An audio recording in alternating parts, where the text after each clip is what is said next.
So we've gone through the first three of the training procedures that you can do, and you've built that up.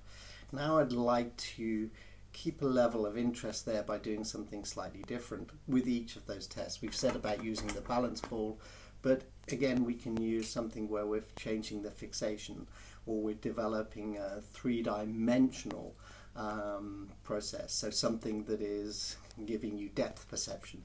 So when we're looking at the test, the spirals that we did to begin with, we can create a central target. So as you're moving this, you're actually watching the target but being aware of a secondary object. So it could be a pen in this case. Alternatively, you can do things like juggle, and again juggling with the upper visual field is great. And then you can do it where, if you're comfortable with a juggle or just a simple ball toss, you can be fixating on that target that's moving, but have perhaps a television or something going on in the periphery that it may be 30 degrees initially that you're aware of. So a TV is quite good because actually a TV is a moving target. So develop this on the left, on the right, and again different head postures. Likewise, if you're out in the real world, let's say you're going out for a run and you're fortunate enough to go down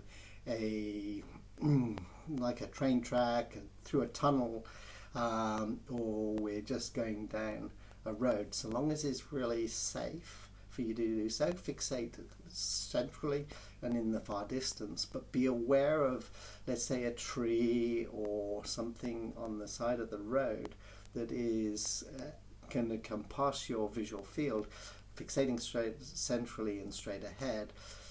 Find that target and actually just mentally track that in your peripheral vision, and likewise do it in the other direction.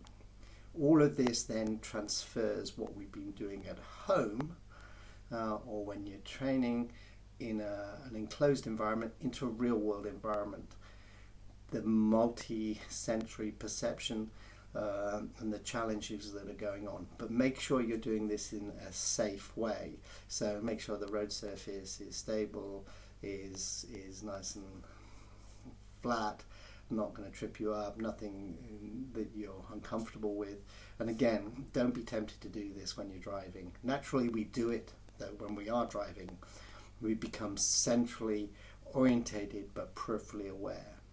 And in some ways we also develop that ambient system, the way in which the body subconsciously takes over some of the basic tasks.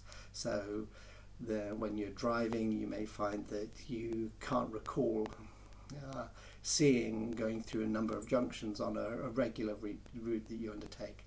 So by creating a centrally orientated environment, we become peripherally aware. With the ambient system, we get an automatic takeover of the basic functions of vision, and then we're not processing that and we're not challenging ourselves for the basic tasks, and we can be far more aware of what's going on peripherally within the environment.